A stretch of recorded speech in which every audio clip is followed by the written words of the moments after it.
एक बार एक राजा था, वो रोज 100 ब्राह्मणों के लिए भोजन बनाता था और उनको खिलाता था। रोज के रोज 100 ब्राह्मण उसके राज दरबार में भोजन करते थे। एक बार जब भोजन बन रहा था उन ब्राह्मणों के लिए, तो ऊपर से एक चील जा रही होती है और उसकी चोंच में एक मरा हुआ सांप होता है। वो अपने भोजन के लिए ला जा रही होती है। तो क्या होता है, उसकी चोंच से बाई चांस वो सांप फिसल जाता है और वो जाके उन ब्राह्मणों के भोजन में जाकर गिरता है। बट किसी को पता नहीं चलता और वो जो भोजन जहरीला हो जाता है।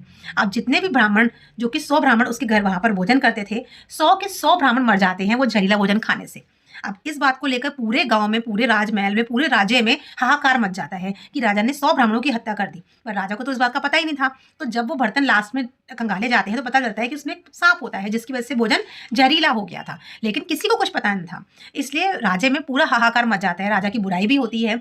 ऐसे ही जब ऊपर यमराज के दरबार में भी हाहाकार मच जाता है। यमराज के दरबार में भी बात चलती है कि 100 ब्राह्मणों की हत्या हुई है। अब इन ब्राह्मणों की हत्या का पाप किस पर डाला जाए?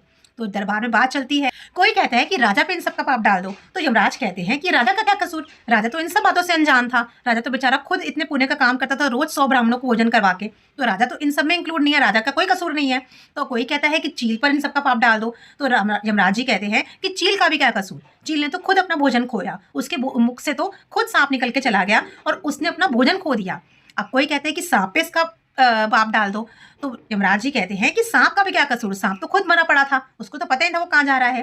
तो अब इन सब का पाप ढूंढने के लिए यमराज जी खुद धरती पर आते हैं चित्रगुप्त के साथ और दोनों ब्राह्मण का रूप बनाकर आते हैं नीचे।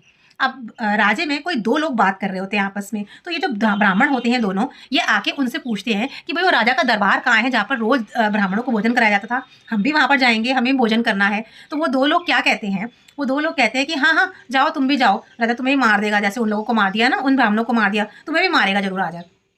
तो अब वो आगे बढ़ते हैं और यमराज चित्रगुप्त से कहते हैं कि जितने भी ब्राह्मणों का हत्या हुई है, 100 ब्राह्मणों की हत्या हुई है, उनका पाप इन दो लोगों पर डाल दो। अब चित्रगुप्त हैरान होता है कि इन दो लोगों पे, इन दो लोगों ने क्या किया? इनका तो कोई मतलब ही नहीं है, इन दो लोगों ने क्या किया जो इन सब का पाप डाल दो? तो यमराज जी कहते हैं कि इन्होंने वो काम किया है जिस बात की सबसे बड़ी मनाही है। इन्होंने उस राजा की बुराई की है हमारे सामने।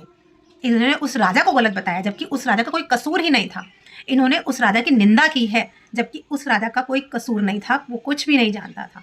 इन दोनों ने उसकी निंदा करके उसका पाप अपने ऊपर ले लिया है। जिसने भी पाप किया है वो अपने ऊपर ले लिया है।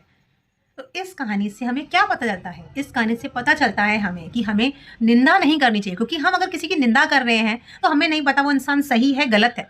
अगर सही आदमी की निंदा हो जाए ना तो बहुत परेशानी हो जाती है, और गलत आदमी की भी निंदा हो जाती है ना तो हम असल में उसका पाप अपने सर ले रहे होते हैं। तो निंदा करने से हम दूसरे का पाप अपने सर लेते हैं।